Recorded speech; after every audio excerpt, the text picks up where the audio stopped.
Steve Teel, Very Bold Radio and Podcast. I am so excited. Man, we've got Benson's back-to-back. We've got great coach Vickie Benson from Bowie High School in Austin. We're going to then interview her son, Coleton Benson, who's going to West Point. He's a legendary basketball player, and we're going to do these back-to-back. So, just for fun, Coleton's off camera, but I'm going to have him introduce his mom. So, Coleton, man, just take it. So this is Vickie Benson, the woman that birthed me, the person that makes me better every single day, the one that pushes me, the one that has led me and helped me so much to get to where I'm at today. Vickie Benson, everyone. That was wow. That was awesome. Short and sweet. That was really good. Thanks. That was really good. All right. Well, Coach Benson, I'm going to call you Coach because when you're a coach, I've got coaching friends, and I just feel like they earn it. And so I'm not going to usually refer to you as Vickie. It's going to be Coach. Okay. Yeah. What did you think about that introduction? Very, very well spoken, and I appreciate the comments and the gesture. So it was really sweet. Okay. You guys, I know we have a picture that I got off your social media from one of your workouts. You guys worked out a lot, right? Yes, a lot. That's not even the right word. That's- I mean, I joke about it, but I tell people that as soon as he started walking, we got in the ladders. Like, we're working on your footwork. You got to, if you're going to ever be a great shooter, this is what you got to do. And I mean, I don't remember a time not being in the gym with him. We've done it for so long. It's going to be kind of weird, with him being gone so far away, but It's going to be weird. I always told him, and we talked about that when we can do a workout and I don't have to correct anything and he can do it on his own, then we've arrived. Like that was always the goal, that we're going to work out until you don't need me anymore, and you need to be able to figure that out before you go to college, because I'm not going with you. So it was really cool. I don't know, 3-4 weeks ago probably, we were in the gym and we got done with the workout, and I told him, I go, we did it. Wow. And he knew what I was talking about. I said, you didn't hear me during that workout. I mean, there were times where in my mind I'm thinking, oh, I should tell him why he missed. And literally he would fix that thing. Stop it. And we did it, we did Yeah. it. So it's very parallel to being a parent and getting your children ready to go to college. Forget the basketball piece of it. Right. That's our job, right? That we're supposed to train them, teach them, have a standard we live by no matter what they agree with or not, and that when it's time for them to go, that they know those expectations and they're ready, to go do it on their own. So it was a neat little moment for us to just kind of sit and talk after that gym workout. That had to be so special. I'm going to pull you back in on the mic again. Yeah. What was that like for you, Coleton? No, it was super cool because, I mean, whenever she brought it up, she's like, we did it. I knew exactly what she was saying, because during the workout, I'm thinking, she hasn't corrected me yet. Like, this is either the greatest workout I ever had in my life, or just we did. And then, so yeah, no, it was super cool. And then the conversation we had after was just like, I guess, I don't know how to put it into words, but it was super cool to finally like make it, arrive. Yeah. So yeah. I mean, year after year after year. Oh, yeah. And it all kind of culminated with that, like, oh, man, we did it. I mean, we were... It's crazy. You remember I know you remember this, but Yes. the ice and the snow and all that craziness when school was shut down, we're all, in the middle of still COVID. They were in playoffs. And we have a sport court outside. It was 19 degrees. I love Trees it. were frozen. You could see the snow and the ice, and the trees weren't moving, and there was ice all over the court. Me and his girlfriend got out and like swept that court off as he's getting changed. We had towels so he wouldn't slip. Like, he got out and we did a workout in the 19 degrees and it was freezing. He's wearing gloves and we're like, you got to be ready for playoffs. So get back in the gym. We couldn't get in the gym because there was no power anywhere. So we're like, outside's got to do. Oh, my gosh. How'd that workout go? It was really good. I'm like, you're still good even with gloves. Like, I'm blown away. All Right? Look out, whoever y'all were playing next. I don't even know. But it was pretty funny. Oh, my gosh. That's great. All right. Well, you were actually the second Benson to be interviewed. We interviewed your husband, Casey, a little while back by phone. We did not have him in studio. Told an incredible story. And then I got to know you guys a little bit. And Casey's like, you should interview my wife. She's written a book. She's doing this. She's doing that. There's so many things we can talk about. One of the things I saw on your bio as part of the Beyoutiful Classic. Tell us about that, first of all. Yeah. It's one of those things that I never in my wildest dreams would have really thought that what's happening with my tournament would happen. I call it my tournament. It's really not. It's a bunch of people who are working together on this. But, I do coach at Bowie. I've been there 11 years. Okay. And when I got to Bowie, I just looked at it as an opportunity to do a big tournament that would really bring and gather top-notch talent. Wow. And just be really good for the area, the Austin area, to see like, this is where we want to get, right? We want to be this. But not just that, if I'm going to have that many females in a room and athletes, I want to be able to share something and give them something, not just about basketball. So I started thinking about, how to get this tournament going, and I started the tournament. We had 8 teams. So was this pretty soon into your 11 years, or? It was my second year. Second year, sorry. Okay. Yeah, my second year. Well, when I got there, the boys and girls did a tournament on the same weekend. Okay. Each had 8 teams, and they ran it together. Okay. And I love Coach Collier, our boys coach. I mean, Yeah. I love him, but Yeah. I want to do some different things with the tournament. And so I told him, hey, next year we're gonna break away. And so we started with 8 teams, and it wow. was we renamed the tournament. We started calling it the Beyoutiful Classic right off the bat, like that was the name. And the idea was, let's have a dinner on opening night with all the teams, and let's have a speaker, and let's tackle some of the issues that female athletes deal with and face, and equip coaches on how to handle those things. Maybe they're great at it, maybe they don't have a clue. And so really that was what it was. And so we started doing that. About half the teams came. I only had 4 teams show up for the dinner. It's pretty good, honestly. Wow. Yeah, and then it just began to grow, and we went to 12 teams, and then quickly 16, and then all of a sudden we were at 32. And I don't really have plans right now to expand further than that. I understand. I think we have it in a good spot right now where it's at, to make it really meaningful to be there, impactful for those who are there. We can really pour into those 32 teams. So right before COVID hit, like literally our February booster club meeting, we're sitting in the booster club, and I'm talking with my booster club, and I have a great booster club. My parents are good, awesome. And I said, y'all, we need to get a title sponsor, because we're doing so much, and this tournament costs a lot to run, but we think of what we could do if we had a title sponsor for these girls, because we give them a welcome basket when they get there, just to make them feel good and welcome, and we're glad you're here. And it has random things in it, like snacks, which everybody, basketball players love snacks,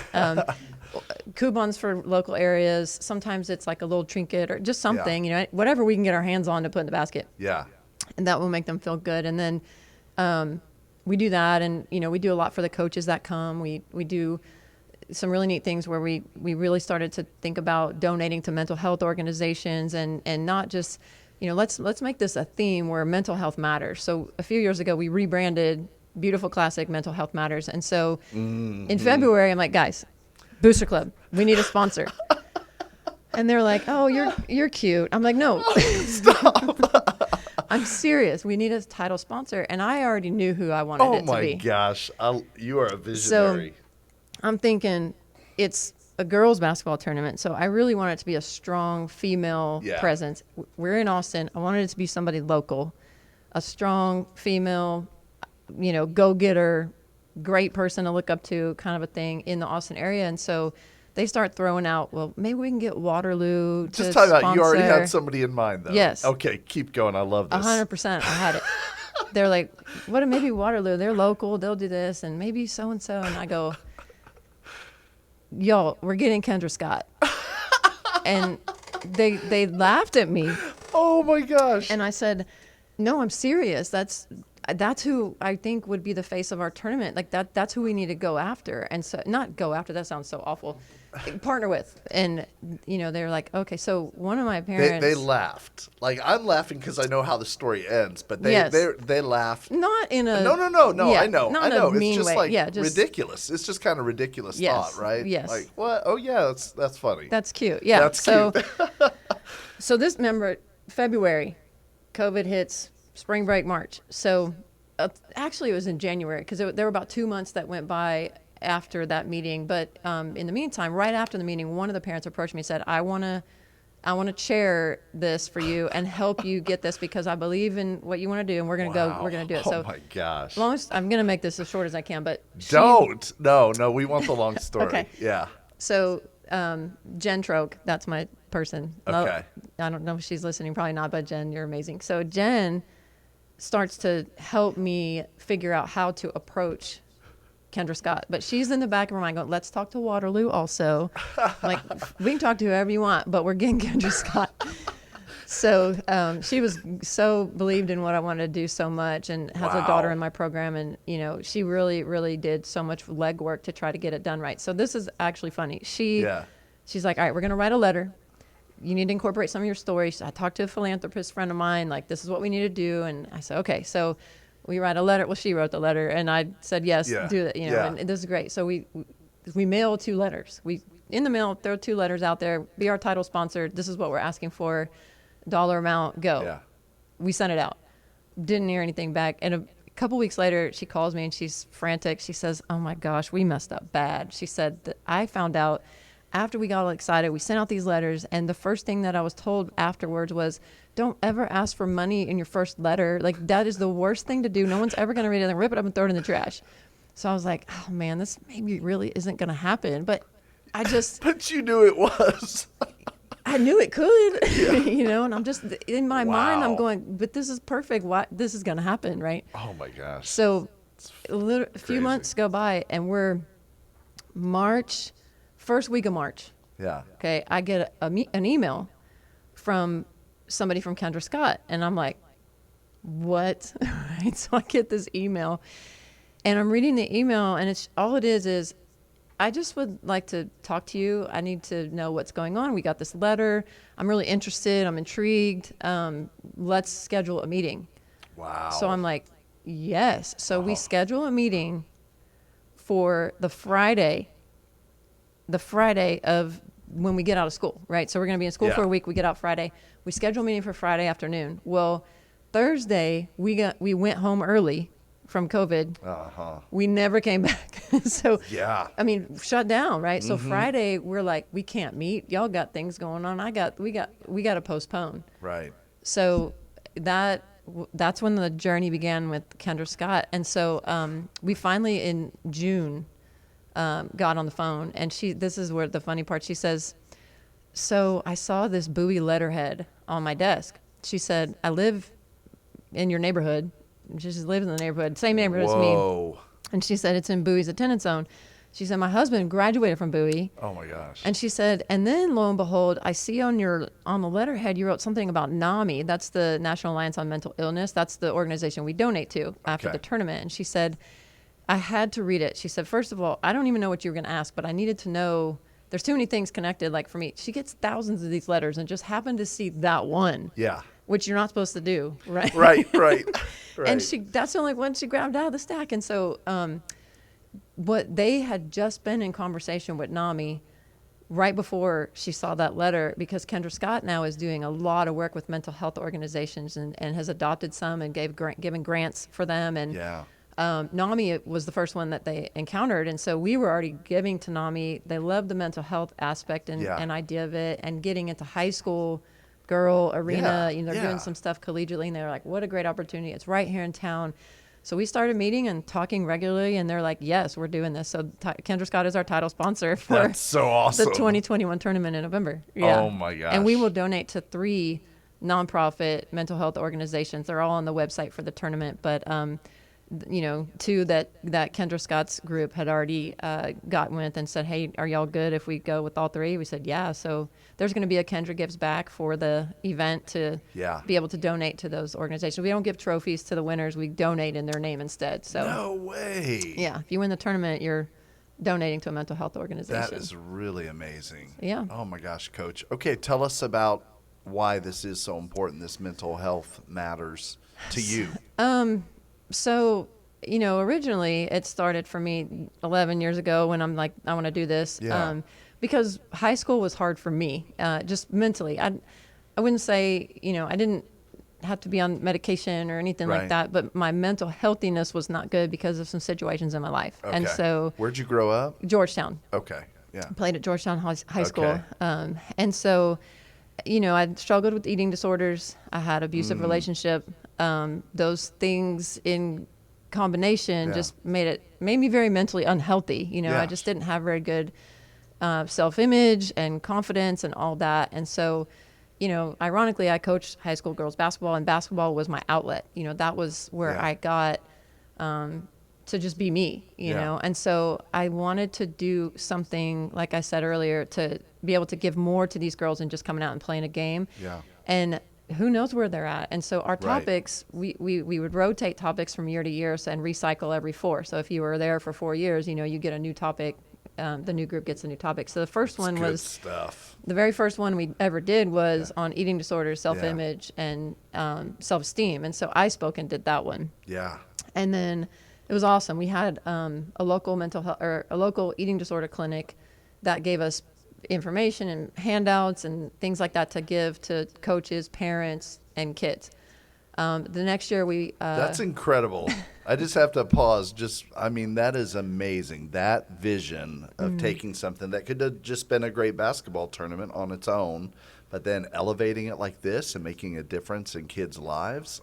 My gosh. that's what I hope. I hope that happens. And then Clearly it is. we did domestic violence was the next Wow. year. And so, and relationship abuse, Yeah. and again, that was my background. And Yeah. so, and Casey also, growing up in Right. with his dad and stuff. So he was able to speak on that. We did it together. Oh my gosh. And Man, then, that's cool. Yeah, that one was probably my favorite year. Really? That was hard. Yeah. Your spouse is up there and he has a really hard time when he hears me share that side of my story.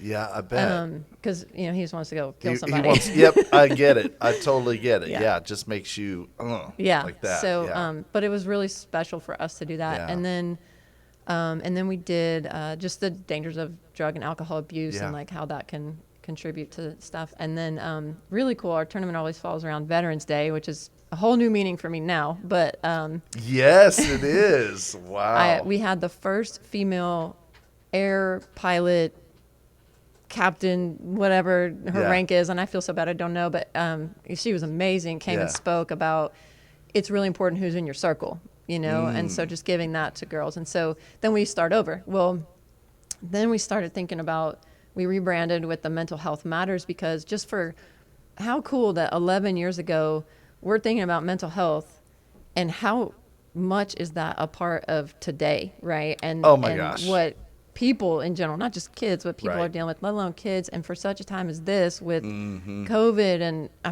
it's nuts, right? Just Right. God's timing in all of it was just Right. absolutely perfect with our sponsorship, everything. And so, the first year we did the Mental Health Matters was the year before COVID when we had our tournament. And one of my seniors that year had attempted multiple suicide. Wow. And was very open with sharing about her journey and her struggles and Wow. her healing through that. And Yeah. so here was a peer standing in front of 550 kids she doesn't know, with the hope that, man, I got chills thinking about it. Yeah, yeah, And no I just kidding. love her to death. I'm so proud of her for doing it. But standing up and speaking and saying, if you don't hear anything today, just know you're not alone. And that was so healing for her to, Wow. when you share your story, Oh, yeah. there's power in that. And so, Wow. It's getting me. yeah, it was, Wow. that was the last one we had. So Yeah. revamping for 2021, and God only knows, right, Yes. what's going to come out of this tournament. But, I'm super excited about it. Oh my gosh, that's incredible. Man, you are a visionary. Clearly, you're kind of entrepreneurial. You make things happen. And you're a basketball coach too. as well as talk to us a little bit about this alliance. That's what I mean when I think about yeah. you being entrepreneurial. You're starting things, you're making a difference, but they're not just things just to start for the heck of it. I mean, there's a Right. reason. So, And it's funny you said that, because there's been certain times in my life that I didn't realize this until I was probably about 30, and it's fairly still young, I guess. I'm in my 40s now, but when Yeah. I was about 30, and God had really impressed upon my heart. I was coaching at Hyde Park, and He was like, do a game to benefit breast cancer. I'm like, I don't know how to put on an event, but it was, those things where you just can't get it out of your mind. Oh yeah. And so I'm like, am I crazy? Anyway, we did this event. love it. It was I love it. phenomenal. It was awesome. And at that moment, it was that still small voice. And God said, when I tell you to do something, the first thing was actually the book. Because Okay. I don't have time for a book, and that was the first thing God said, do.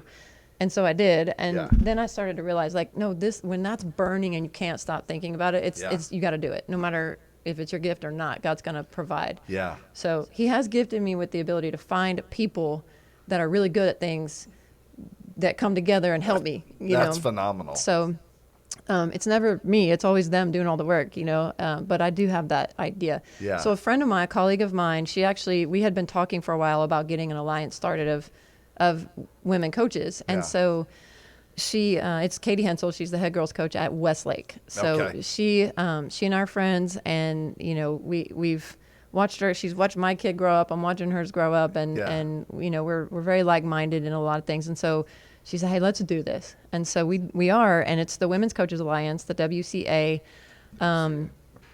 The intent of this organization is for women in coaching to have a place to go for encouragement, for support, for advice, and have productive conversation of how to move forward in our profession without quitting. Yeah. And to continue to fight that fight, because and I don't mean this in a bad way at all. I love men coaches. I think Sure. they're amazing, but it's a very male-dominated profession that we are in, and a very male-centered thought process when things are being planned and whatnot, even on the girls' side. And so, yeah, that's so interesting. Yeah. and it's not an intentional thing, but there are multiple times where we're not even a thought, like in a planning of a meeting or in a planning of an event, like girls want to be included, or the women coaches want to come. Okay.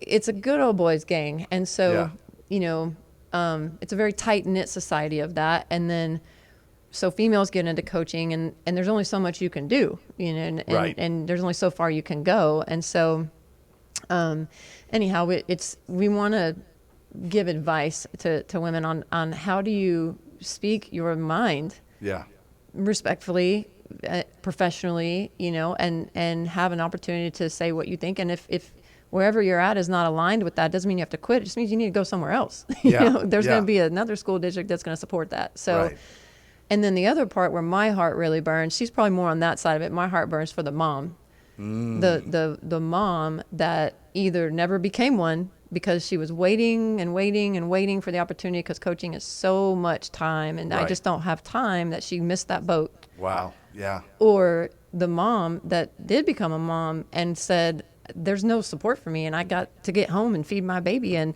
I got to pick him up from daycare, and I got to go to a game, and I have practice at 7 a.m, and I can't do this. And so instead of and I don't want to say jump ship, but yes, you can go stay home for a while. You can always come back. I think some of them think that once they leave, they're done, or they don't understand, like, you can ask your school district for support. And these are ways you can go about that.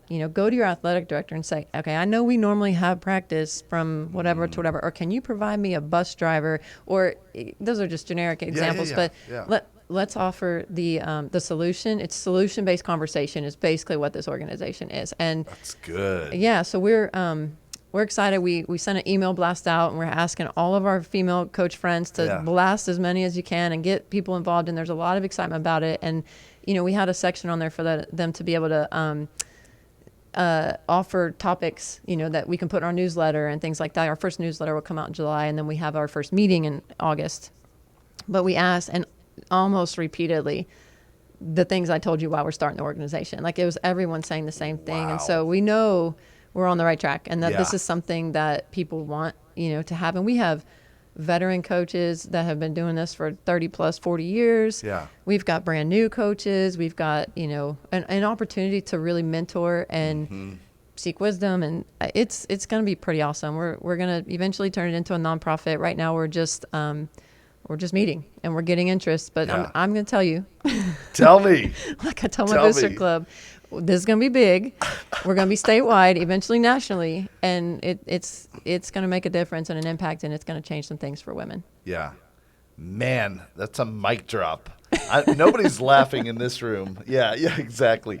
Nobody's laughing in this room. Yeah, we totally believe it. Man, Yeah, I wonder what that is going to be. I know. I'm excited to see too. Oh my gosh, yeah. Yeah. Okay, all right. Well, that literally is a mic drop. We're like 20 seconds left in our Okay. segment. Anything else you want to just share? Encouragement. Maybe there is somebody out there that's thinking about coaching or whatever God puts on your heart. Anything? One, I would just say, seek the Lord. Yeah. Number one. Yeah. Because when we're seeking Him and really asking, He's gonna give us that clarity. Yeah. And when you have that clarity, it's that clarity. Don't deny it. I think we all have a little bit of that inside of us, where we have something we just really think it's supposed to, and Right. we just give up or we let go because it didn't happen right away. I mean, Right. we're 11 years into the Beyoutiful Classic, and we finally have sponsorship. Like, Yeah. it wasn't overnight. Yeah. So whatever it is, seek the Lord with all your heart, good. soul, mind, strength. Ask Him, and He'll direct your path. And when He says go, go. I love it. That's awesome. Beautiful. All right. Well, that's Coach Vickie Benson. That was just perfect, and we really appreciate it. And what I'll sign off this show with before we talk to Coleton for our next show, and you don't want to miss that either, is we are called Very Bold Ministries, Very Bold Radio and Podcasts, and clearly Coach Benson here is very bold. And I love it. And the reason Paul talks about it, and I'll close in just a minute, the marksman's ready to shut us down, but it comes from 2 Corinthians 3:12. Don't sign me off yet, but in 2 Corinthians 3:12 it says, therefore, since we have such a hope, we are very bold. And that's what this is. It sounds like to me, just sounds very similar what you are. I mean, you're very bold in what you do. You're very bold in listening to God. You're very bold in how you coach. You're very bold how you lead, how you impact, and that comes out of a place of hope. I mean, it's when we realize the great hope that we have of the love of God and what He's equipped us and called us to do, that we get to, change the world and be a game changer, which clearly you are. So I just want to remind our viewers, our listeners, whatever God has put on, she said it, so I should just stop talking. She said it. God puts something on your heart and says, go, let's do it. And that's what it means to be very bold. So 2 Corinthians 3:12, therefore, since we have such a hope, we are very bold.